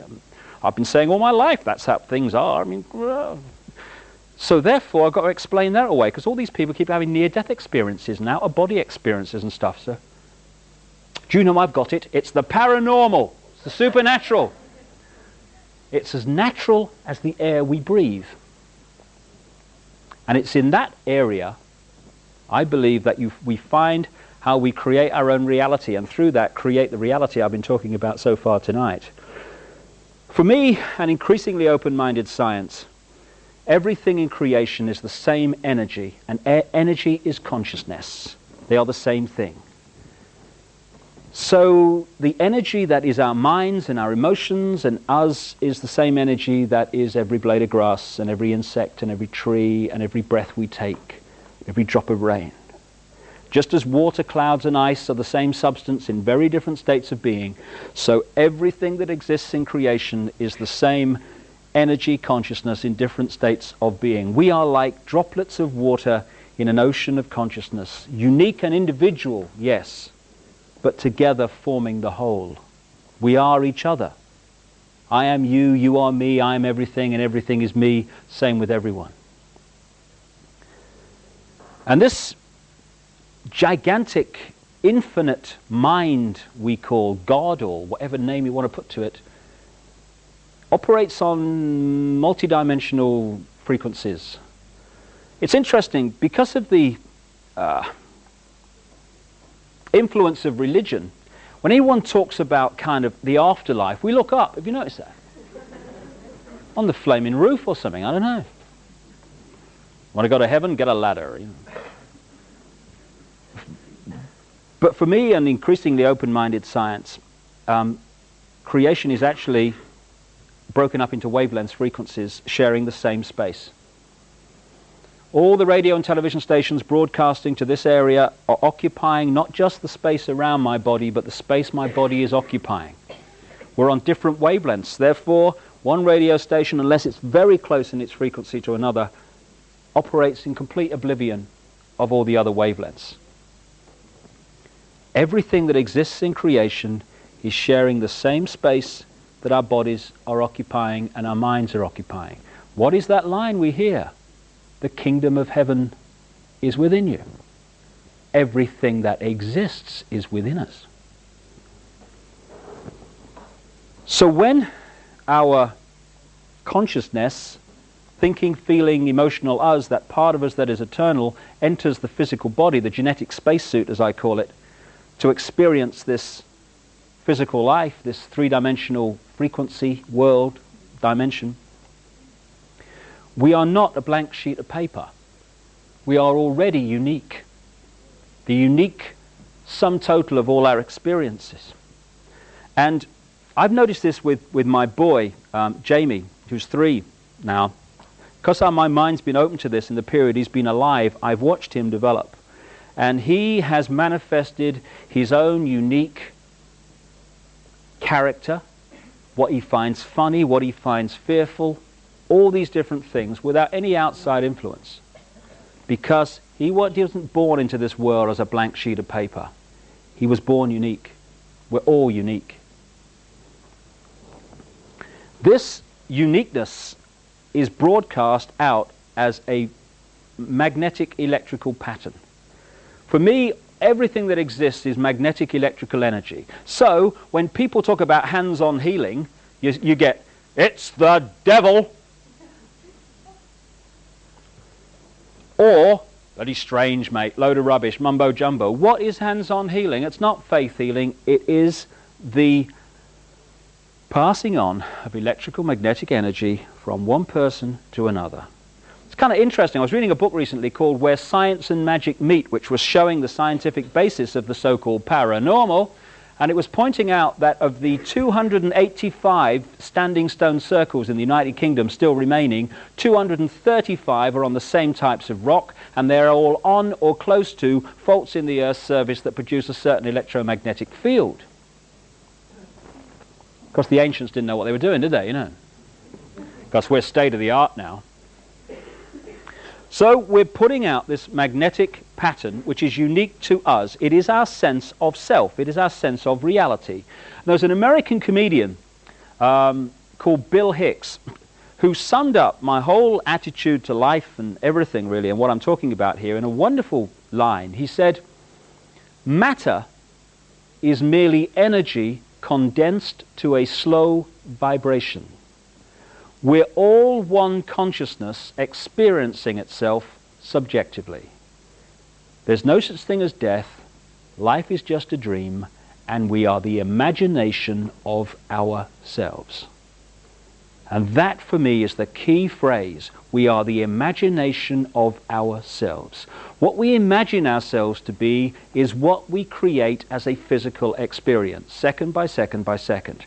This magnetic electrical pattern going out we call vibes. You know, we have everyday expressions and words for this. We say, oh, I don't know what it was about that fella, mate. You know, I had a nice conversation, but got bad vibes from him somehow. Because the voice-to-ear conversation may have been quite pleasant, but there's something we're picking up on a subatomic energy level which doesn't sync. Get bad vibes, mate. We have a word which we use all the time, atmosphere. What is atmosphere? Atmosphere is the energy field of a room that has been turned to be negative, exciting, or positive, or happy, or whatever, by the thought patterns, the vibes, the imagination of themselves, of the people involved. People go into an old house where there may be a lot of negative events, or they go to the site of an ancient battle, and they go, ooh, tell you what, mate, ooh, it's eerie here. Ooh, don't like it here. Something about it. We're picking up the energy, negative in that case, that has been created in that state by the vibes, the thought patterns of people who have gone through negative events there. Atmosphere, football matches, sports occasions. You could touch the atmosphere, mate. The excitement was amazing. What is excitement? What is this atmosphere? It is what people generate on this vibe level. So, as these vibes we're putting out, these unique patterns are magnetic. They are pulling in constantly other energy fields, which we know better as people, places, ways of life, experiences. In this way, second by second, we are creating as a physical event, physical experience, an exact replica of our subconscious imagination of ourselves in the people, places, ways of life we experience. We are creating our own reality. When I look back at my own life from this perspective, it is amazing that whatever my physical experience has been through my life, it has been a replica of my imagination of myself at that time. Until relatively recently, I was angry, seriously angry. I didn't know why I was angry, but I was angry. I now kind of looked at it. I realized I was angry about my childhood, angry about my father, but I was angry. My life through that period was a series of angry confrontations. Because even if I was in a bar or in a room and I was kind of physically appeared to be relaxed, got a drink or something, my anger is still going out as a vibe, even though I appear to be quite relaxed at the time. I tell you, anyone who'd had a bad day, I got them. Anyone that was feeling a bit wound up, I got them. I was the person they picked out in the room. And my life was a series of angry confrontations, which created this kind of cycle. I got angry.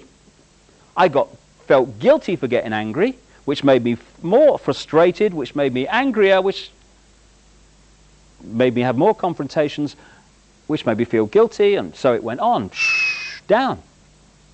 And after a while, I thought, hold on a second. Do you know there's one common theme between all these angry confrontations? And it's you. What gives? And I started to look at myself in a different way. I realized that I was angry because most of us are and we don't realize it. And I started to let it go. Interestingly, just acknowledging the anger often lets it go. And I started to like myself. My goodness me! You're not supposed to do that, have you? You aren't supposed to love yourself. It's actually a form of putting someone down. Oh, he loves himself, he does. You can't love yourself. You've got to be humble. And it's kind of it's a term of praise now, isn't it?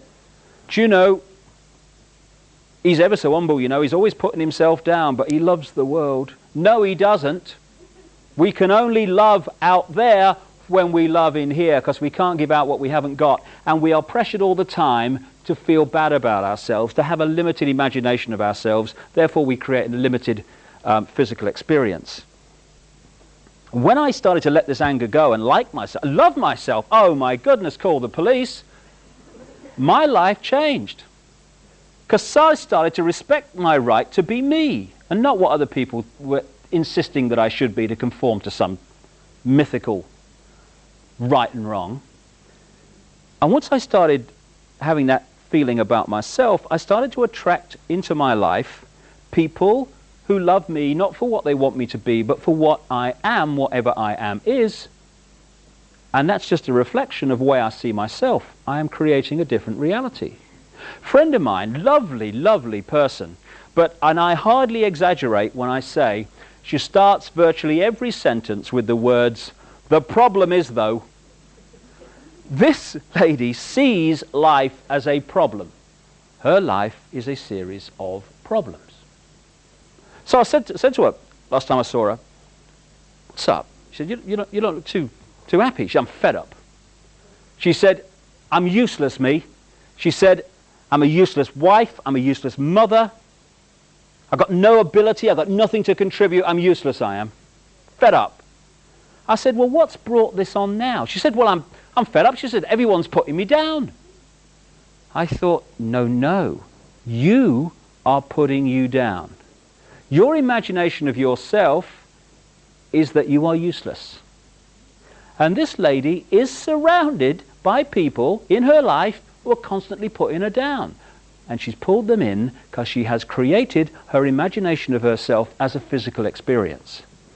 One of the great ways this works is we attract to us what we most fear, because fear is not only a great controller, the great controller of the human race, it's also the great limiter of human evolution. Because whatever the area we fear relates to, we keep out of there, don't we? I mean, we don't kind of go in there and think, "Oh, I'm going to sort that out." We go, "Oh, no, I'm going over here, thank you very much." So what we do is subconsciously bring that in so we face it and move on. When I was a kid, I was terrified of dogs, me. Terrified of them.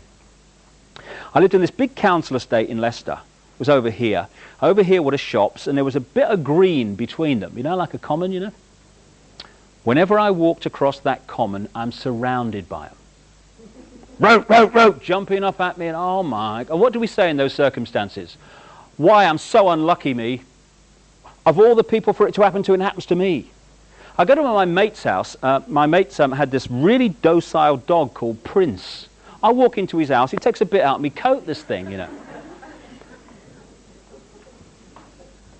My mates go across that green. They're not frightened of dogs. The dogs completely leave them alone. And when I'm a kid, I'm thinking, I'm so unlucky, me. Why me? Of all the people for it to happen. But what I was doing was pulling in what I most feared to face it. As a result of walking through and facing that, I'm no longer frightened of dogs. Interestingly, I say until relatively recently, the things that probably terrified me most were going to the dentist, flying, and speaking in public. And being ridiculed. Which has never happened to me, has it, in this country, you know? My worst nightmare would have been having a tooth out on a plane while making a speech to the laughing passengers. That would have done me in, that. But as a result of facing all of those fears that I've just said, I don't fear any of them anymore. Because fear is our creation. It's a choice. We can choose to fear or not to fear. So this process of putting out our imagination of ourselves and pulling in a physical reflection of that is at the heart of the human experience. And the most destructive state of mind, and my goodness me, we've all been there, it's possible to be in, is poor me. The victim mentality will always reproduce the victim reality. This world is awash with victims because this world is awash with people who have been conditioned to see themselves as victims, powerless, under the control of somebody else. Therefore, they create that reality. And we've all been there, as I say, but for some it becomes like permanent squatters' rights in the psyche, the victim mentality. And it doesn't matter how you fuss around and run around someone who's in victim mode, poor me, you know, someone else is in control of my life and they must do something about it, and oh God, I'm ever so unlucky. Doesn't matter how you try to help someone like that, they'll always be in victim circumstances because the vibe they're putting out will constantly pull in that physical reflection. The change, which is why vision is so important, the change that gets the victim out of that situation is to realize there are no victims, only states of mind that perceive themselves to be victims. The moment we say, hold on a minute, hold on a little, I'm not a robot, I'm not a clone, and I am certainly not a victim. I'm in control of my life, and I'm going to get out of these circumstances that I'm in at the moment because I've created them and I'm going to get out of them. At that point, the vibe changes. So what it pulls in changes. Suddenly, people get bits of luck. And amazing coincidences happen. You'll never guess, mate. It was ever so lucky. That guy came into my life at just the right time and helped me get out of that circumstance. I couldn't believe it. Not luck at all. Creation by a changed state of mind. So if we are creating our own reality by our imagination of ourselves, this is at the heart of how all that I talked about in the first half actually has been created and is allowed to continue. What are we bombarded with throughout our lives? Messages about limitation, about the fact that we can't do this, and I can't, I could never mentality. A fear of experience, because so much experience is denied to us by people saying, you can't do that, you shouldn't do that. Religion has bombarded the psyche with born sinners. Great start in life, that, isn't it? So we're constantly being hit by this sense of limitation. I can't, I could never, I'm frightened to. So we have a limited imagination of ourselves. I remember I was brought up on this big housing estate, and I was kind of conditioned to believe that because I was like working class, that my life was basically sorted. Because there were two types of people in the world. There was us and there was them. And as I was an us and not a them, that was fundamentally important and at the heart of where my life would go. I was born working class and I'll always be working class. Not planning to evolve then. No, all right. Limitation, limitation, limitation. And it manifests itself in this great line. The ordinary man and woman in the street. I don't know about you, I have never in my life met a single ordinary man or woman ever. All I meet are extraordinary people. But we are conditioned to see ourselves as ordinary. Ordinary man and woman in the street, I got no power. Therefore, we play that part. We read that script. We act out on the movie of life, this three-dimensional holographic movie we're part of here in this three-dimensional world. We play the part. And therefore we live that reality. Limitation of I can't, I could never, I'm ordinary. So we set up the circumstances in which those who see themselves as ordinary can be manipulated by those who realize the game. What I've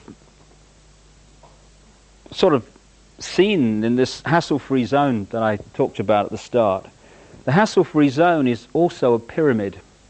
I was kind of interested to be invited last summer to the memorial service for the British comedian Larry Grayson, who I knew quite well for a short time. Very funny man. Something was said at that event which really sums up what I'm saying. Larry Grayson alone was a unique man, because the man who left the dressing room was the man on the stage when the curtains opened. They weren't two Larry Graysons. I remember him saying once, anybody watching this kind of video in another country, I'll give you an idea of Larry Grayson. He was I saw him once on a stage. He said, last week, he said, I was all stiff down this right-hand side. He said, it was here. Ooh. He said, this week, he said, I'm all stiff down this left-hand side here. He said, I can't wait till next week, can I, Oh, she's got it, though. Anyway, that's Larry Grayson. Great guy. Another comedian, Roy Hudd, did a presentation of Larry's life at this memorial service, and it overwhelmingly took the form of a story that Larry Grayson had told him of something that had happened when he was going round the variety halls of Britain years and years ago.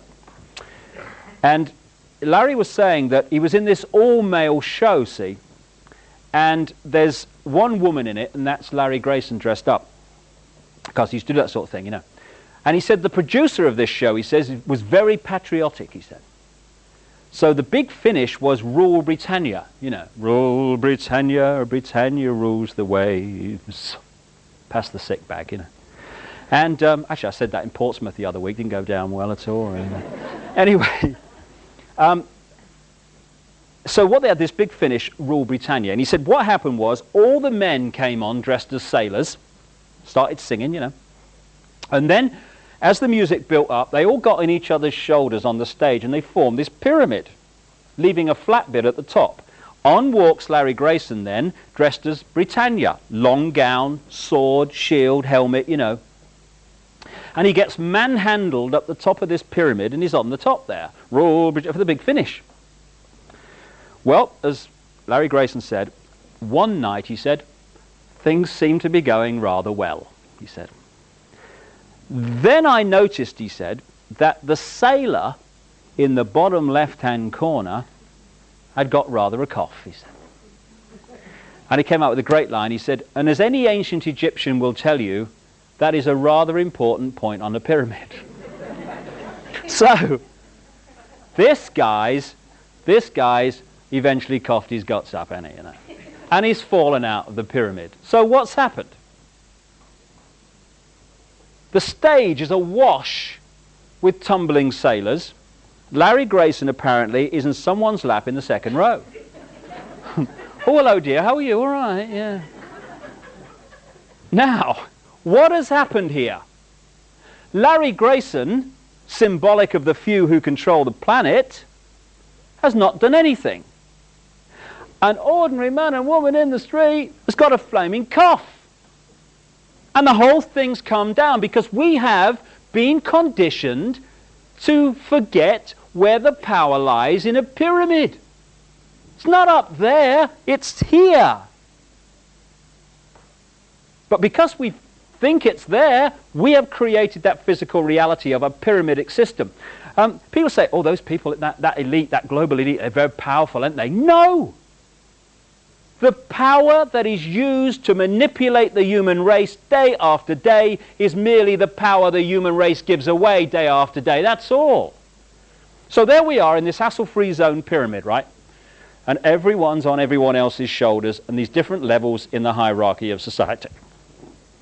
And each level saying to the one below, don't you move, you stay where you are, I'm depending on you. You know, if you walk out of there, the whole system will be collapsed, it'll be chaos, there'll be, hunger, and it'll be terrible. So, all right, I'll just stay here. And each level of this pyramid, everyone else is terrified into stepping out of it and getting a cough because they're terrified of the consequences of not being in this prison.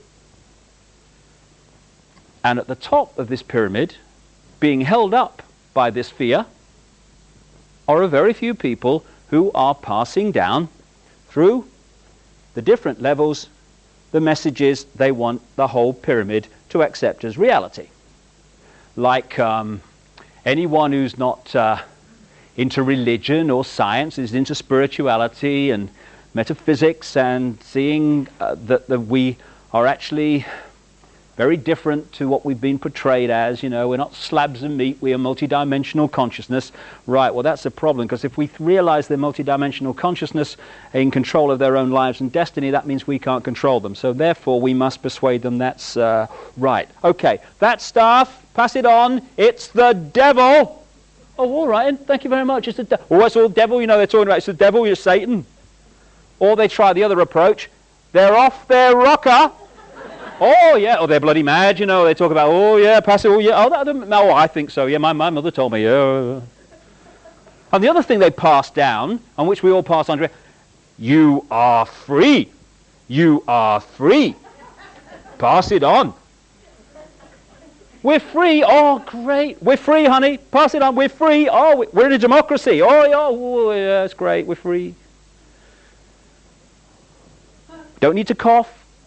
Because we're in a democracy and we are free. But what are they actually saying, this freedom? They're actually saying, you are free to watch Noel's house party. For people in another part of the world, that is an insult, an intelligence insulting program, in my humble opinion, but never mind. They are saying, you are free to watch the National Lottery live and contribute to the latest form of taxation in this country. You're free to do that. You're free to watch the gladiators knock their flipping heads together. And Dallas and all this other stuff. You're free to watch all that. You are free every year to have more and more dots on your zapper button, and you're free to press any one of them and have your intelligence insulted by 99% of them. You're free! Oh, thanks. But you are not free to say what you really think without hassle.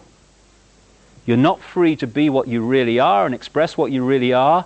You're not free to live your life as you see fit if it is outside the manufactured norm. You're not even free to live in one house and pay to live in one house. You have to buy 3.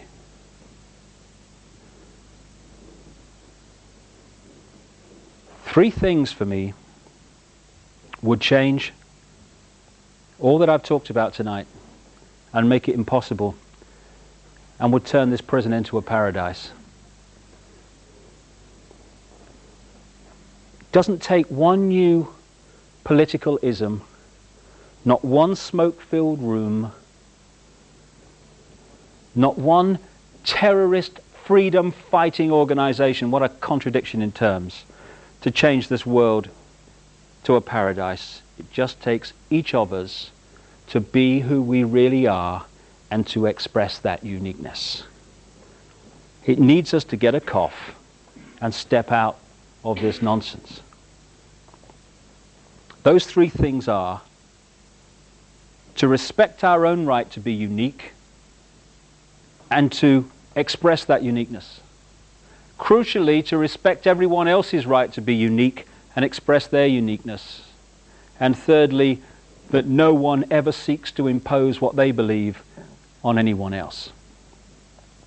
At that point, we'd have a great explosion of human potential being unleashed from the prison of fear where it's spent so long. But because no one seeks to impose what they believe on anyone else, free will is not denied. Once we respect our own right to be unique, we cease to be a slave to imposed thought and behavior. Once we respect everyone else's right to be unique, we cease to be a police force of the hassle-free zone and all the other slaves. And if we don't seek to impose what we believe on everyone else, no one's free will is denied. And what a difference that would make. If you take the symbology again of the herd of sheep.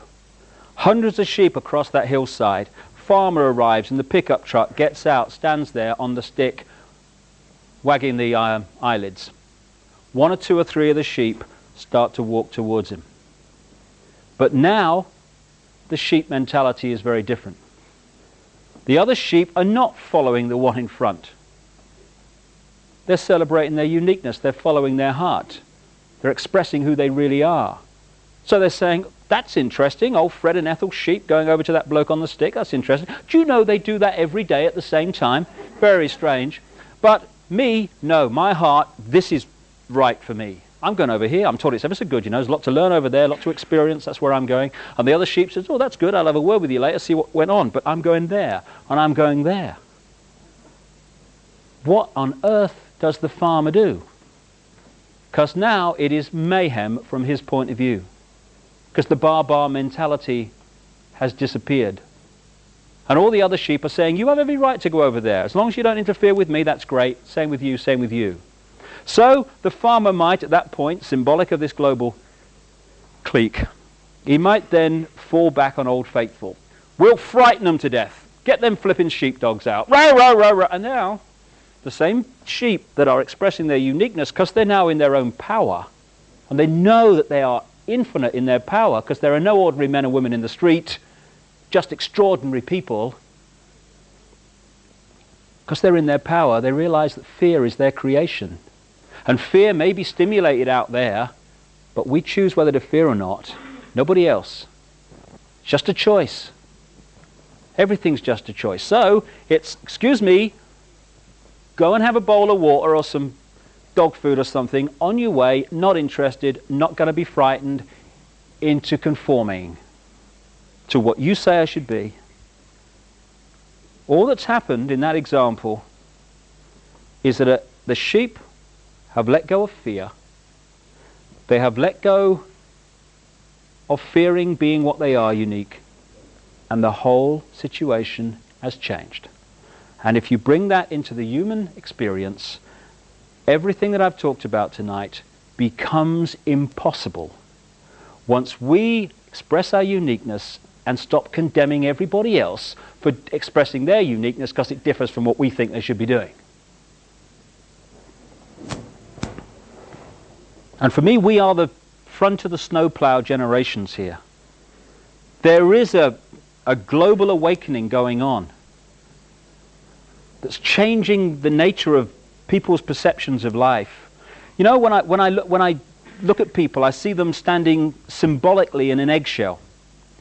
Inside the eggshell is that very narrow area of our consciousness that we actually operate on in this three-dimensional world.